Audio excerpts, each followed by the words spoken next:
يا أيها الذين آمنوا إذا نودي للصلاة من يوم الجمعة فاسعوا إلى ذكر الله وذروا البيع ذلكم خير لكم إن كنتم تعلمون.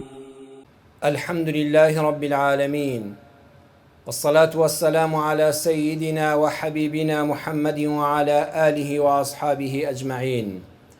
ئیمانداران و خواناسانی زۆر بەڕێز، گەورەترین شاخەڵاتی خوای پەروەردگار بۆ ئێمەی ئیماندار و ئومەتی محەممەد صلی الله عليه وسلم بریتیە لە قورئان،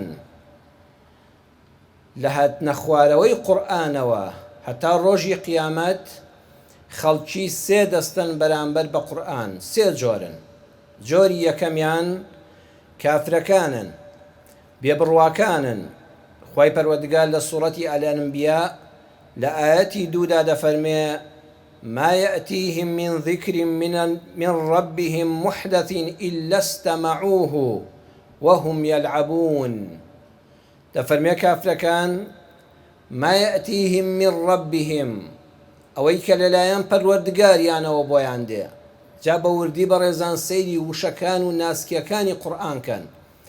ما يأتيهم واتە پەروەردگار پێمان دەڵێ ئەگەر شتێکی بە نرخت بوێ، وانەیەکی بە نرخت بوێ، بابەتێکی بە نرخت بوێ، دەبێت بە دویدا بگەڕێی، زۆر هەوڵ و هیممەت بدەی، ماندووبی پارە سەرفکەی حتا شتێک لێدەست دەکەوێت. بەڵام ئەم قورئانە خوای پەروەردگار هێناوێتیە بەر دەستی یەک بە یەکی مرۆڤایەتی. جوبریلی ناردووە لە ئاسمانەوە، هێناوێتیە سەر محەممەدی مستەفا صلی الله عليه وسلم، بە ئەمانەتەوە وشە بە وشە، پید بە پید، بێ زیاد و کەم، حتا ئەمڕۆی من و تۆ هاتووە لە ڕێی زانایانی ئیسلام و هەڵگرانی قورئانەوە. ئەمە بەرەکەتی خوانیە، ئەم بەرەکەتی خوای پەروەردگارە، ئەم یاد خەرەوە تازەیە کاتێک کە دەهات جۆری یەکەم لە مرۆڤەکان کافرەکان بوون. ئیلا استەمەعوه، زۆر بە جوانی گوێیان بۆ دەگرت. بەڵام ئایا هەر گوێگرتن لە قورئان بەسە؟ نە، وهم یەلعەبون. ئەوانە دەهاتن کۆمەڵ کۆمەڵ، دەستە دەستە گوێیان لە قورئان دەگرت، دەستیان دەکرد بە گاڵتە و گەپ و بە قورئانیان ڕادەبووە، نەعوذ بالله. جا سەیری وشەکانی قورئانکەن. وهم یەلعەبون، ئەوانە کەسێک و دوو کەس و دەکەس نەبوون، خوا دەفەرمێ زۆر بوون. پێمان دەڵێ حتا ڕۆژی قیامەت کۆمەڵە کافر و خوانەناز لەسەر زەویدا دەبن کە دەستە دەستان، حیزبیان هەیە، گروپیان هەیە، ڕێکخراویان هەیە، تەلەڤیزۆنیان هەیە، دەستگای بڵاوکارەوە و ڕۆژنامە و چاپەمەنیان هەیە. ئیشیان چییە؟ گوێ لە قورئان دەگرن وهم یەلعەبون، گاڵتەی پێ دەکەن، پێی ڕادەبوێرن، ڕەخنە لە قورئان دەگرن. وێ بەلاتەوە عەجیب نەبێت کەسانێک کە بە ناوی قورئانەوە دژایەتی قورئان دەکەن، گوێیان لە قورئان گرتووە بەڵام بڕوایان بە قورئان نییە. جۆری دووەمیان زڕە موسڵمانی دڵنەخۆشە. ئەمانە لە قورئان دەیخوێننەوە و گوێشی بۆ دەگرن، بەڵام کاتێک کە زانیان مەسلەحەتیان لەگەڵ قورئانەکەدا نییە، چونکە خۆی ناحەقە. قورئان دژی مەسلەحەتی هیچ مرۆڤێک ناوەستێتەوە. ئەم کەسە خۆی ناحەقە، دەیەوێت قورئان لەگەڵ ئارەزوەکانی ئەو بگونجێ. قورئانیش عەدلی خوای پەروەردگارە، بۆیە لەو کاتەدا ما يأتيهم من ذكر من الرحمن محدث إلا كانوا عنه معرضين. ئەو زڕە موسڵمانە دڵ نەخۆشانە کاتێکەوە هەدیەی پەروەردگاری بە بەزەییان بۆ دێ. بەڕاستی قورئان هەدیە و دیاری و شاخەڵاتی خوای پەروەردگارە.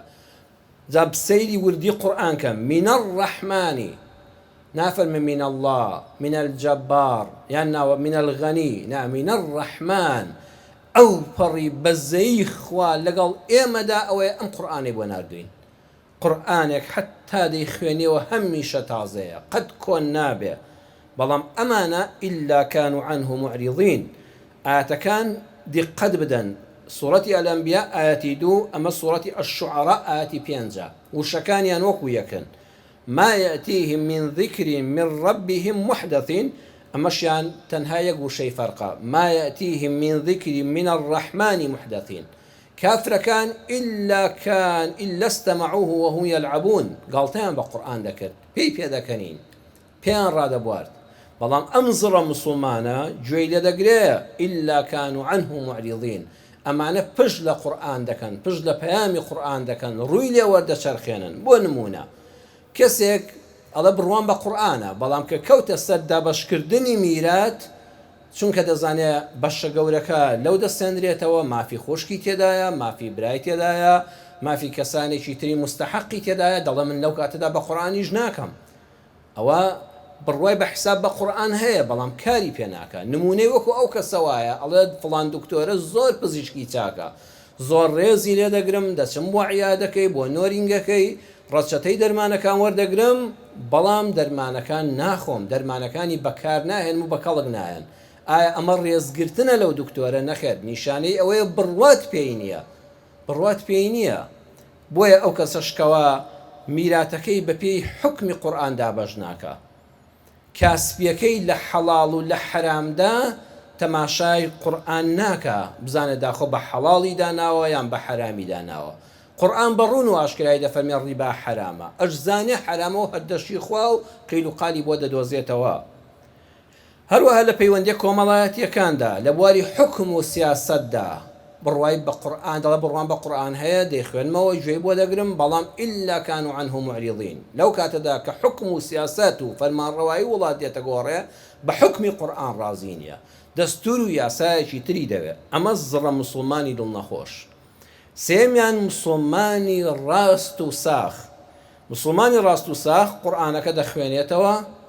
لێی وردەبێتەوە سوپاسی خوا دەکە هەموو جا کە چاوت بە قورئان کەوت یان گوێت لە قورئان بوو یان خوێنتەوە بێ بڵێ یا ڕەبی الحەمدولله هەزاران جار سوپاس بۆ تۆ پەروەردگارە کە ئەم شاخەڵاتت پێ خەڵات کردوین ئەمجا دڵت پێی خۆش دەبێ لە هەر شوێنێ قورئان خوێنێکت بینی گوێگری قورئانت بینی حەلەقاتی قورئانت بینی دڵت پێی خۆشە ئەمجا لە هەموویان گرنگتر کارپێکردنەکەیەتی کاریشی پێدەکە بەداخەوە ئەمڕۆ هەموو دام و دەستگای حکومەتەکانی وڵاتانیش سیر کە دەرسی قورئان لە مزگەوتەکاندا دەکرێتەوە بنکەی فێربوونی تەجویدی قورئان حیفزی قورئان لەبەرکردنی قورئان حکومەت و دەسەڵاتدارە دیکتاتۆریەکان لەگەڵ ئەمەدا هیچ کێشەیەکیان نییە کار ئاسانیشیان بۆ دەکەن بەڵام کە گەیشتە سەر تەدەبور لە قورئان وردبوونەوە لە قورئان کارکردن بە قورئان دەبێت لەو شوێنەدا بوەستی ئەڵە بەس بیخوێنیەوە بەڵام مافیەوە نییە تەفسیریکەی مافیەوە نییە شی بکەیتەوە بۆ موسڵمانان خەڵکی هۆشیار بنەوە لە کۆیلایەتی و ژێردەستایی بەرەکەتی ئەم قورئانە ڕزگاریان بێ خۆیان بە کەسێکی ئازاد بزانن ئالم کاتەدا دەسەڵات دێتە سەرقات ئەڵێ نابێ ئەمەیانم پێخۆش نییە بۆیە موسڵمانی ڕاست و ساخ بە خوێندنەوەکەی مرتاح دەبێ بە بینینی سوپاسی خوا دەکا وردەبێتەوە لێی لەسەر ئاەتەکانی دەوەستێ پاشان لە هەمووی گرنگتر ژیانی قورئانی دەبێت بە بەرەکەتی قورئان ژیانی دەڕازێنێتەوە ئێمە بەداخەوە لە کوردستانی خۆشماندا زیاتر گرنگی بە خوێندنەوەی قورئان دەدەین ئەوەتانێت چەندەها دەورات دەکرێتەوە بۆ دەنگ خۆشی قورئان بزانن چ قاریەک هەیە زۆر دەنگی خۆشە خۆ ئەمە شتێکی باشە زیاتر گرنگی بەوەی دەدرێت لە تەجویددا چۆن مەخرەجی حرفەکان زۆر بە وریاییەوە حتا وای لێدە هەیە لە کەس ڕازی نییە ئەم مەخرەجە ئەم حرفە لە شوێنی خۆیەوە دەرنەچوو بەڵام بڕواتان هەبێت زۆر بەدەگمەن کە من ئەوانەی کە لە قورئان وردەبنەوە بۆ نمونە ئێمە دەڵێن بسم الله الرحمن الرحیم جەنابتان دیقەت بدەن ئەوەی کە بسم الله الرحمن الرحیم بە کوردی دەڵێ یەکسەر دەست پێ دەکەڵە بە ناوی خوای بەخشندەی میهرەبان وانە هەمومان ئەوەمان بیستووە یان دەڵێن بە ناوی خوای بە بەزەی بەخشندە بەڵام بەڕێزان ئەڕەحمان یعنی ناکرێت بە کوردی یەکێک لە ناوی خوای پەروەردگارە ئەڵڵا دەکرێت بە کوردی نەخێر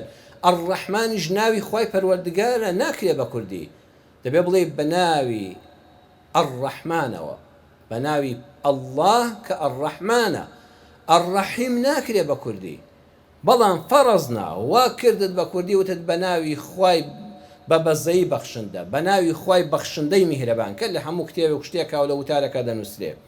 بەڵام بەڕێزان لەگەڵ هەر بیسمیللایەکە ئەبێت 4 شت لە ناو دڵتا حازر بێ. یەکەم ئەبێ بڵێ بە ناوی ئەڵڵاه ئەم کارە دەکەم، بەس بە ناوی ئەڵڵاه، نابێ بڵێ بە ناوی خوا و گەل، نابێ بڵێ بە ناوی خوا و نیشتیمان، بە ناوی خوا و جەماوەر، نابێ لەگەڵ ناوی خوادا هیچ شتێکی تر تێکەڵاو بکرێ. یعنی ئەم کارە ئەم وتارەکە من دەیدەم، ئەم کارە دەست پێ دەکەم بەس تەنها بە یارمەتی ئەڵڵاه، تەنها بە ناوی ئەڵڵاه، تەنها بە یارمەتی ئەڵڵاه سوبحانەه وتەعالە. دووەم بۆ ڕازیکردنی خوا دەیکەم، بسم الله الرحمن الرحیم، یعنی خوایە ئەم کارە لە پێناوی ڕەزامەندی تۆدا دەکەم. جاوەرە پەنا بەخوا لە کاتی بسم الله الرحمن الرحیمە دڵت پڕ بێت لە ڕیا و ڕووپامایی بۆ خەڵک. سێمیان یا ئەڵڵا ئەم کارەکە بسم الله لێ دەکەم بە شەرعی تۆ دەیکەم. ئێستا بەداخەوە جار هەیە لە پەرلەمانەکاندا یاسای دژ بە شەرعی خوا و قورئان دەردەکرێت کەچی بە بسم الله الرحمن الرحیمیش دەست پێ دەکرێت. یاساکانی جەنگ چەند جارمان گوێ لێ بۆ لە زمانی پێشوشدا بەیاننامەی جەنگ کە باسی جەنگێکی ناڕەوایە بە کوژدانی ڕۆڵەی خەڵکە خوێن ڕشتنە، سەرەتای بەیاننامەکە دەیگوت بسم الله الرحمن الرحیم لە قیادەی مسلحەوە ئەم بەیانە دەرچووە، هەمووی خوێن ڕشتن و ناڕەوا و کوفرە، کەچی نەعوذ بالله بە بسم الله الرحمن الرحیم دەستی پێ دەکرد. بۆیە هەر کەسێ بسم الله کرد وا مەزانە مسلمانی چاکە، ئەوە لێ حاڵی نەبووە. ئەم کارەکە بسم الله لێکرا دەبێت ئەسڵەکەی شەرعی بێ، بە پێی شەرع کرا بێ. چوارەمیان یا ڕەبی خوای ئەم کارە دەکەم بە پشتیوانی تۆ، بە پشتیوانی ئەڵڵاه، نەک بە شان و شەوکەتی خۆم. بەداخەوە کەسێ بسم الله بکە کەچی لەگەڵ بسم الله کەدا ناخی پڕ بێت لە کیبر و خۆ بەزەلزانین. بۆیە ئەگەر بسم الله الرحمن الرحیم کە لە سەرەتای سوورەتەکانی قورئانە لە سوورەتی تەوبەدا نەبێ لە هەموویدا هەیە، بەس ئینسان بە دڵ و عەقڵ لەوە حاڵی بێ، وەڵڵاهی ئەخلاقمان دەگۆڕێ. بەڵام ئێمە هەمیشە بسم الله بە ناوی خوای بەخشندەی بە بەزەیی و میهرەبان ئەوە دەیڵێن، بەڵام ئەم چوارێکی عەرزم کردن کەممان بە دڵمان داهاتووە و بە پێی بسم الله کە کارمان کردووە، خوا ڕەحممان پێ بکە. مسلمان ئەگەر جوان حاڵی بێ لە قورئان بە ئەدەب دەبێت لەگەڵ خوای پەروەردگاردا، نەک کە توو ڕەبوو دەستکا بە کوفرکردن. یان کارێک ئەگەر سەرکەوتوو بوو تێیدا، کارەکەی سەرکەوتوو بوو، دەڵێ بەخوا کارێکی باشم کرد، باش خۆم بۆ ئامادە کردبوو، ئەڵێ تەواوی هەوڵی خۆمدا توانیم کارەکە ئەنجام بدەم. ئەمە جۆرێک لە خۆڕادانی پێدایە، یعنی چونکە کارەکەی سەرکەوتوو بووە هەمووی پاڵدەداتە لای خۆی.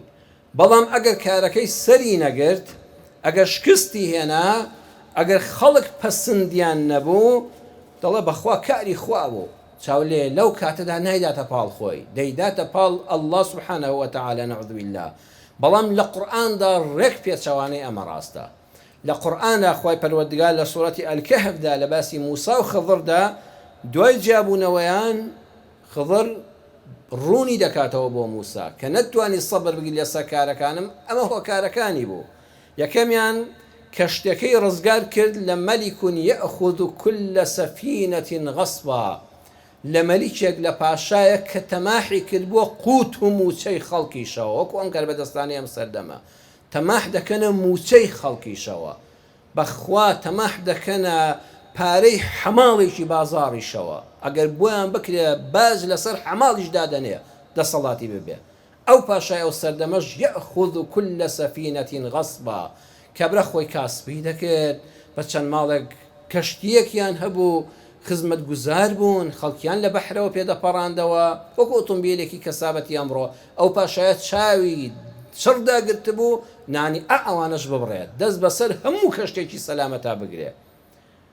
کاچی کاتێک کە باسی عیبدارکردنە، خۆ ڕزگاری کردووە، خضر ڕزگاری کردووە، بە ئەمری خوش بووە، خۆی دەفەرمێ وما فعلته عن ئەمری، من ئەم کارانم بە خۆم نەکردووە، خوا ئەمری پێکردم وا بکەم. بەڵام چونکە بوو شەی عیبدارکردنی کەشتەکەی تێدایە، دەفەرمێ فأردت أن أعيبها. بۆیە قورئان چیرۆک نییە، قورئان دەرسی ژیانە. کارەکە حتا بڵێ جوان وێرانەیە، مەردانەیە، بە ئەمری خوا کردوێتی. کابرایەکی ڕزگار کردووە و کەشتێکەشی ڕزگار کردووە و دەستی بەسەرانە گیراوە و نان بڕاو نەبووە، بەڵام چونکە وشەی عیبدارکردنی تێدایە فأردت أن أعيبها من خۆم ویستم کە شتێکە عیبدارکەم ناڵێ خوای گەورە ئەمری پێکردم بە ئەمری خوا عیبدارم کرد چونکە لەگەڵ خوادایە قسەکە ئەبێ ئەو پەڕی ئەدەبی هەبێ خضر بەم ئەدەبە لە خزمەت خوادا خوای پەروەردگار ئەو بەهرەی پێبەخشی بوو هەندێشی دەزانی کە موسای کەلیموڵڵانی دەزانی چاو لێ بەڕێزان فأردت ئەو کارە من کردم ئەن ئەعیبها کە باسی عیبدارکردنە نایداتە پاڵ خوا بەڵێ بە ئەمری خوا بوو فەرمانی خوا بوو نەخێر من خۆم عیبدارم کرد کە دەگاتە سەر کوشتنی مێر منداڵێک لەلایەکەوە هەمووی ڕەحمەتە ئەم کارە وەکانە ئەبەواه مؤمنەینی باوکو دایکێکی ئیمانداری بەڕێزی بە حورمەتی خواناس ڕوو لە خوا ئەم مێر منداڵە گەورە بوو بووە بە گەنجێک هەردووچیانی کافر دەکرد هەردووچیانی تووشی بەڵاو مصیبەت دەکرد خوا هێندە بە ڕەحمە لەبەر خاتری دینداری ئەم باوکو دایکە موسڵمانە لەبەر حورمەت و ڕێزێک کە ساڵانێکە کۆیان کردوێتەوە بە ئەمری پەروەردگار خضر زلەیەکی لێدەدا و منداڵەکە دەکوژێ ئەمە هەمووی ڕەحمەتە بەڵام چونکە وشەی قەتڵ وشەی کوشتن بۆ خۆی وشەیەکی قێزەونە لێرەدا سەیری ئەدەبی خضرکەن دەفەرمێ فەئەڕەدنا لێرەدا وشەکە پاڵ دەداتە لای پەروەردگار و خۆشی فەئەڕەدنا خۆمە هەمووی ڕەحمەتی خوا بوو بەڵام چونکە وشەی قەتڵی تێدایە بەشی خۆشی تێدەکا فەئەڕەدنا لە جاری سێیەمدا کە دوو منداڵی بێ باوکی بێکەس لە دێکی بێڕەحمی بێبەزەیی دەستقوچاودا کە ئامادە نەبوون نانی میوانداریەکیان بدەنێ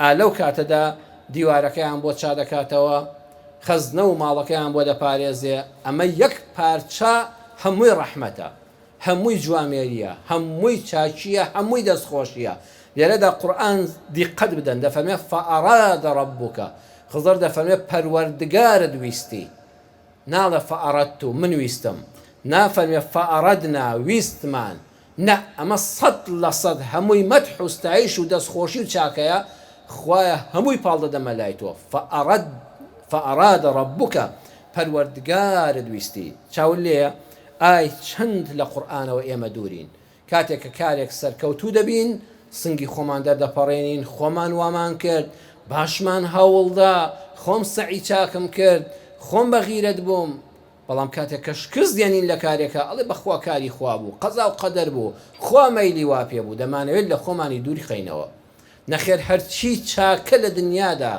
فەزڵ و باشی بوو بڵێ هەمووی بە ڕەحمەتی خوا بوو خوای ئەمە هەمووی ڕەحمەتی تۆیە ئەگەر لە کارێکە زانیت نەت پێکە مەتح نەکرای بڵێ خەتای خۆم بوو ئەوە من کردم پاڵی مەدە لای خوای پەروەردگار ئەمە ئەدەبە لە خزمەت خوادا بۆیە بەڕێزان هەرچی گرفتاریمان هەیە نەپاراستنی ئەدەبە لە حزوری خوای پەروەردگاردا بەخوا هەرچی گرفتاریمان توش دەبێ هی ئەوەیە زمانمان نەپاراستووە لە ئەدەب لەگەڵ خوای پەروەردگاردا ئەگەر ئینسان کاتێک کە کارەکەی نەشیاو بوو وتیهی خۆمە مەیدە پاڵ خوا ئەو کاتە بە خۆدا دەچیەوە بە خۆدا دەچیەوە تۆ بۆ ئیستیغفارێک دەکەی نەفست گۆڕانکاری بەسەرادێ خەلەلەکانی خۆت دەدۆزیتەوە ئەو تۆ سەرکەوتوو بووی شکست نایەنی بەڵام کاتێک کە سەرکەوتنت بەدەستێنا کە خەڵک ئافرینیان کردی کە چەپڵەی بەهێزیان بۆ لێدای کە لە هەموو لایەکەوە دەستخۆشیان لێ کردی ئالەم کاتەدا بڵێ ئەمە هەمووی خوای پەروەردگارە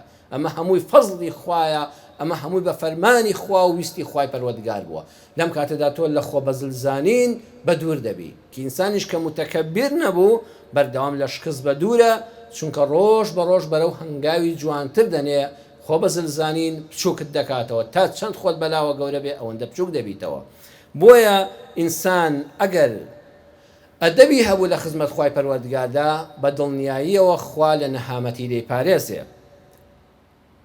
لە زمانی پێغەمبەر صلی الله عليه وسلم لە صحیح بوخاریدا فەرمودەکە هاتووە سەردانی کابرایەکی عرابی کرد بیستی نەخۆشە چوو بۆ لای پێغەمبەر صلی الله عليه وسلم دەستی لێدا تای لێبوو یعنی تایەکی بە قووەتی لێ هاتبوو فەرمووی لا بأس عليك طهور إن شاء الله بەویستی خوای گەورە هەر هیچ نییە ئەمە پاکەرەوەیە ئەم نەخۆشیە ئەم تالێ هاتن و ئازارە پاکت دەکاتەوە لە گوناه، ئەجری لای خوات بەرز دەکاتەوە، ئینشاءڵڵا پاکت دەکاتەوە لە نەخۆشی تر. یعنی ئەم تالێ هاتن و نەخۆشیە خڕۆکە سپیەکانی لاشت بە ئاگا دێنێتەوە، بەهێز دەبی بەرامبەر بە نەخۆشی، ئینسانێکی بە قووەت دەبی وەجارشکە لە کۆمەڵی نەخۆشی گەورەتر خوالات دەدا. ئەگەر چوی بۆ لای نەخۆش ئاوا دڵی بدەوە وڵێ لا بەسە هیچ نییە تەهوڕون ئینشاءڵڵا بەویستی خوای پەروەردگارە خوامەیلی لێبێ پاککەرەوەیە، پاکی کردویتەوە لە گوناه، پاکت دەکاتەوە لە کۆمەڵە ڤایرۆس و نەخۆشی. دەمێکە خانەکانی لەشت هێزی بەرگریەکەی نووسووە بە ئاگا هاتوونەوە جارشکە نەخۆشی بەسەرتا بەویستی خوازاڵ نابێ. بەڵام ئەم کابرایە وتی تەهوڕون بە پرسیار لێکردنێکی سەر سوڕهێنەرەوە، یعنی بە ئیستیهزاوە نەعوذ بالله وتی تەهوڕون پاککەرەوەیە، پاکم دەکاتەوە. لا ناوەڵڵاوانیە، بەل هیە حەمون تەفور على شيخ كبير تزيره القبور. منی پیرە پیاو ئەم تا بەهێز و نەخۆشیە بەهێزە دڵنیام بەرم نادا وازم لێ نایەنێ حتا ئەم پیرەمێردە دەخاتە قەبرەوە. پێغەمبەر صلی الله علیه وسلم فەرمووی فەنەعەم ئیزەن، دەی باوا بێ دوای ئەوە کابرا بەو نەخۆشیە مرد، دەباوا بێ خۆت بڕیارت داوە. چاو لێ نەیگوت بە ئیزنی خوای گەورە سوپاسی ئەو دوعا خێرەت دەکەم، خوا لە دەمت بڕوانەیە، منیش ئومێدەوارم خوای گەورە پاکم کاتەوە، هیچ نییە ئیشەڵڵا زوال دەستمەوە. خۆی بێئەدەبینوان لە خزمەتی خوادا، لە خزمەتی پێغەمبەردا صلی الله علیه وسلم، وتی ناوانیە حتا نەمکوژێ لە کۆڵم نابێتەوە. پێغەمبەر صلی الله علیه وسلم فەرمووی فەنەعەم ئیزەن، دەی باوا بێ خۆت چۆن بڕیار دەدەی دڵنیا بە ئاوا دەبێ. بۆیە ئێمەی موسڵمان هەمیشە پێویستە لە خزمەتی دینەکەمان دابین، هەمیشە ئەدەبمان هەبێ لە کاتێکە کە نەبوونە دارین، کە دەستکورت و هەژارین، کە خاوەنی گرفت و خەمبارین، بڵێن یا ئەڵڵا ئێمە تۆمان هەی، ئێوە هەمومان پشتمان بە پەروەردگار بەستووە. بەداخەوە ئەوانەی لە پەروەردگار دوورن دایمە چاویان لە خۆش گوزەرانی کاربەدەستانە. دەربارێک چوە لای پاشایەک، دەربار ئەوەیە یعنی ماستاوچی و کۆیلەی دەسەڵاتە، بەس بەڵێ قوربانی لەسرە. لەو کاتەدا کابرای پاشا و دەسەڵاتدار چوو بۆ دەریای خەیاڵەوە، وتی قوربان بیر لە چی دەکەیتەوە؟ وتی وەڵڵا بیرم لەوە دەکردەوە ئوفەکر في من هو أطيب الناس عيشا على الأرض. کابرای پاشا وتی بیرم لەوە دەکردەوە چێ لە هەموو کەس ژیانی خۆشترە لەم سەر زەویەدا.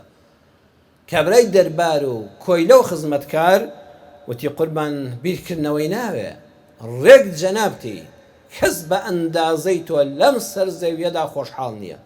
ئێستا ئەوانەی کۆیلەی دەسەڵاتن، ئەوانەی ماستاوچین، ئەوانەی کە پیان لەن دەرباری سوڵتانەکان، هەمیشە خۆشیان لە خەیاڵی خۆیان داوا دەبینن، دەڵێن وەڵڵی هیچ کەس بە ئەندازەی بەرپرسانی ئێمە و سەرۆکی ئێمە لە ژیانی خۆشدا نییە. بەڵام کابرای سەرۆک بۆ خۆی واناڵێ، کابرای پاشا و سوڵتان خۆی واناڵێ.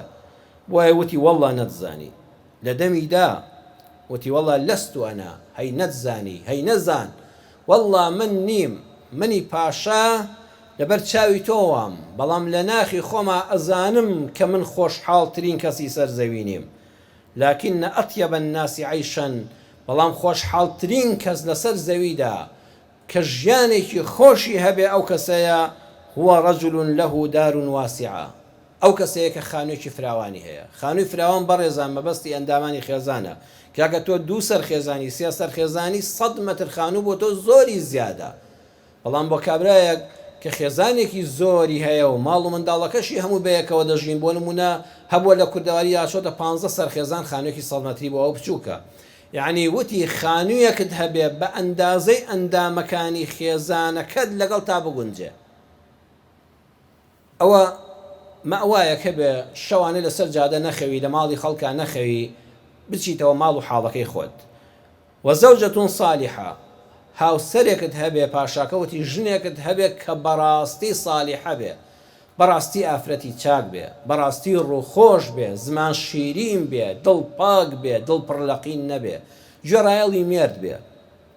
وتی وە ئەولادون بەڕەڕە، مناڵانێکت هەبێ کە گوێڕایەڵت بن، کە بزانن بەڕەڕە ئەوەیە بەچی دڵت خۆشە ئەوە بکەن، بەچی بزانن باوکو دایکیان ناڕەحەتن پێش ئەوەی پێی بڵێ ئەو بۆ خۆی نایکا، خۆی لە دەپارێزێ لەبەر خاتی دڵی تۆ. چونکە پاشا ئەمانەی نەبینی بوو زۆری ئەو سەرۆک و دەسەڵاتدارە گەندەڵانە نەژنیان باشە نە منداڵیان ساڵحە، هەر بەدەست ئەوانەوە گرفتارن. وەریزق یەکفیهی وتی وا مەزانە کە من خۆشحاڵترین کەسم کە هەموو ئەم خەزێنانم بۆ خۆم داگیر کردۆ لە بەردەستمدان هەی دەرباری کۆی لەو مازداوچی، بەڵکو ڕزقێکت هەبێ کە چاوبەرەژێری خەڵک نەبی، ژیانێکی مرتاح بژی، شتێکت لێ پاشەکەوت بێ ئەگەر کەمیش بێ ڕیزق یەکفیهی بەشی کەسی پێوە نەبێ لە قیامەتە سەرفراز بی، خەڵک چاوی لە ماڵەکە نەبێ چونکە حەڵاڵی خۆتە. ئەمجا لا يعرفنا فنؤذيه خۆزگا کەسێ خۆشحاڵەکە ئێمەی کاربەدەست ناناسێ کە ئازاری بدەین، چونکە ئەوەی لەگەڵ کاربەدەستان تێکەڵاو بوو دەبێت چاوەڕێژ بکە ڕۆژی عقوبەکەشی دەخوا. ولا يحتاجنا فنزدريه هەروەها ئەو کەسا ژیانی زۆر خۆشە کە محتاج و احتیاجی دەستی ئێمەی کاربەدەست و بەرپرسان نییە بۆی ئێمەش بە چاوی سوک سەیری نەکەین، چونکە کە محتاجی بووی چوویتە فەرمانگەکەی، چوویتە دایرەکەی، چوویتە شوێنەکەی دەبێت دەست لەسەر سنگ هەزار ماستاو بکەی و خۆت بە کۆیلەکەی تا شتێکت بداتێ، ئەویش بە چاوی سوک سەیرت دەکا. تۆ مەدحی دەکەی ئەو گاڵتەی بەعەقڵت دێ دەزانێت لە ناخەوەوانی وتی ئەو کەسە ئەطیەب الناسی عەیشەن کەوا محتاجی دەستی ئێمە نییە، لێمان نزیک نابێتەوە سوکایەتی پێ بکەین و بە چاوێکی سوک شتێکی بۆ فڕێدەین. جا بۆیە ئینسان ئەگەر پەیوەندی لەگەڵ پەروەردگاریدا بەهێز بوو ئەدەبی هەبوو لە خزمەت پەروەردگاریدا، وەڵڵی خوا لە محتاجی دەستی بەندەکان دەیپارێزێ، وەڵڵی خوای گەورە ناتکاتە عەبدێکی زەلیل بچێ لای بەندەیەکی زەلیلی وەکو خۆت، چونکە تۆ تەنها ئەڵڵا بە حەق دەناسی. بۆیە جارێشکە لەو کۆتایی وتارەکەی دووبارەی دەکەمەوە سەرچاوەی سەرەکی کێشەکانی ئێمە نەپاراستنی ئەدەبە لە حزوری خوای پەروەردگاردا و جوان حاڵی نەبوونە لە قورئان هەر دەیخوێنینەوە کە ئەوە بەرەکەتە، بەڵام خۆزگەل لێ حاڵی بین و کاریشی پێ بکەین. داواکارم لە خوای پەروەردگار بە گەورەی و ڕەحمەتی خۆت یا ئەڵڵا شارەزاییمان زیاتر کەی لە قورئانەکەت، یا ئەڵڵا باشتر لە قورئان حاڵی بین، لێی وردبینەوە، جوان دڵمانی بۆ بکەینەوە، سوپاسگوزار بین لەسەری. یا ڕەبی خوایە دڵ و دەروونمان ئەوەندە وابەست بێ بە قورئانەوە بەغەیری قورئان ڕازی نەبین، بە هیچ بەرنامەیەک ڕازی نەبین. ئەم قورئانە بێتە بەرنامەی ژیانمان، کاری پێ بکەین، پێی بەختەوەر بین، لە قیامەتە پێی بەرز بینەوە. یا ئەڵڵا بە بەرەکەتی ئەو قورئانە ئەوانەی نەخۆشن شیفای بەخێریان بۆ بنێری، یا شافی یا ئەڵڵا ئەوانەی دڵ بەخەمن دڵخۆشیان کەی، هەر کەسێک کێشە و گرفتی هەیە خوابی بەهانە و هاواریەوە، زمانمان پڕکەی لە ئەدەب و حرمەت بەرامبەر بە ذاتی حەق تەعالە سوبحانەه وتەعالە، لە بێ ئەدەبی بمان پارێزی، یا ڕەبی خوای محتاجی غەیری قاپی خۆتمان نەکەی. آمین آمین والحمد لله رب العالمين.